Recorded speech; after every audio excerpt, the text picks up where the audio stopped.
Mayat perempuan berinisial J, 35, yang ditemukan tertimbun atau terkubur di bagian belakang rumah Jalan Kandea 2, Kecamatan Bonto Alang, Makassar, akhirnya terungkap. Korban J rupanya korban penganiayaan atau pembunuhan oleh suaminya inisial H, 42, pada 2018 lalu. Kapolda Sulsel Irjen Pol Andi Rian R. Jadi mengatakan, kasus ini terungkap setelah anak korban inisial F, 17, datang melapor ke Polrestabes Makassar, Sabtu kemarin. F melapor ke polisi setelah mengaku mendapat tindakan kekerasan atau dianiaya ayahnya H, terduga pelaku pembunuhan istrinya, J.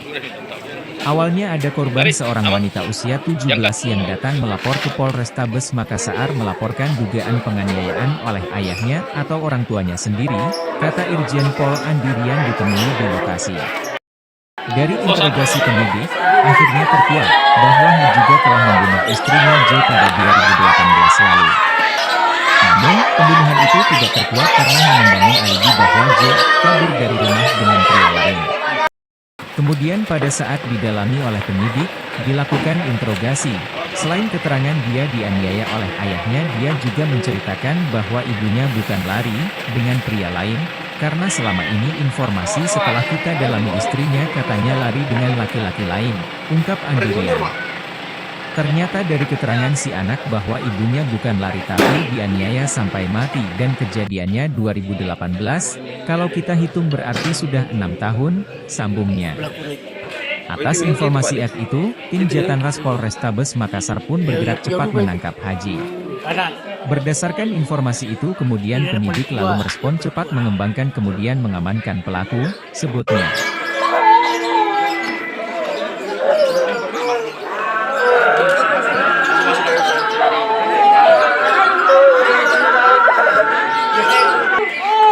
Bisa minta tolong saya kasih masuk. Iya. Bisa ya? Sebentar, Mas. Sebentar. Kita pindah ke mana? Sebentar.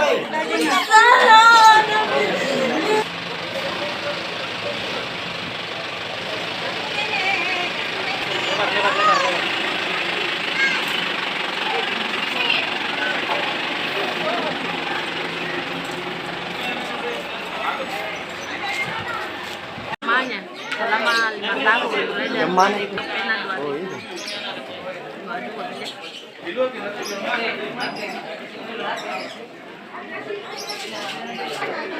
Sini, bu, sini. Ada, sini Om ya. Sini Om ya.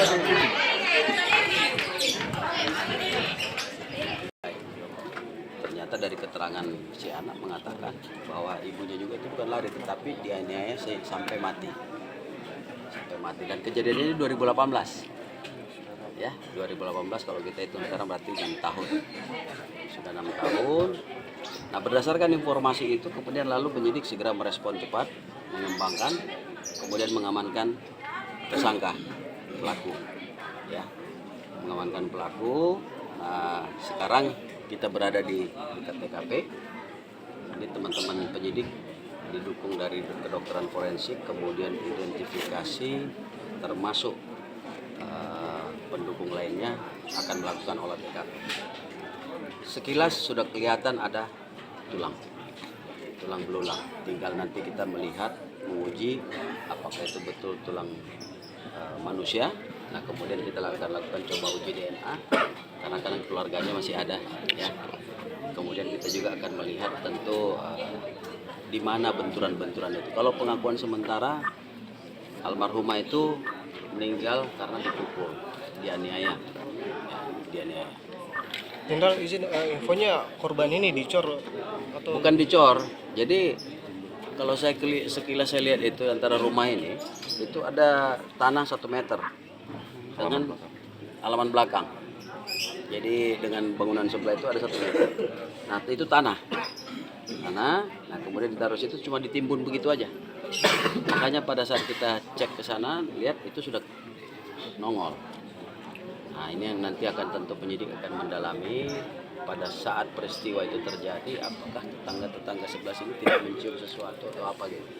Jadi alasan pelaku menimbun di dalam rumah ini Masih dalam proses pendalaman. berarti tersangka sudah diamankan juga? Sudah Mi, Sudah. Untuk inisialnya Inisialnya H. Ya, kalau inisialnya korban inisial J. usianya berapa? Pada saat dia meninggal 35 tahun. Ya, kelahiran 83. Kalau tersangka umurnya sekarang berapa? Sekarang 43. Dan ini saat dianiaya ini anaknya ini umur berapa sebenarnya? Kalau dia sekarang 17, kita mundur 6 tahun berarti 11 tahun 11 tahun. pada saat kejadian. Ya. Sekarang anaknya di dalam pengawasan. Sudah. Sudah kita amankan dan sekarang sudah bersama dengan keluarga almarhumah. Sudah bersama dengan keluarga almarhumah, kakak dari almarhumah. Dari informasi-informasi yang didalami seperti saya katakan tadi.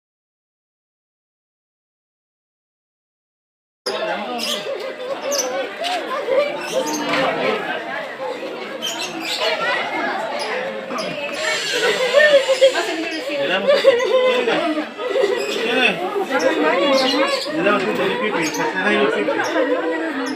Dalam pipi.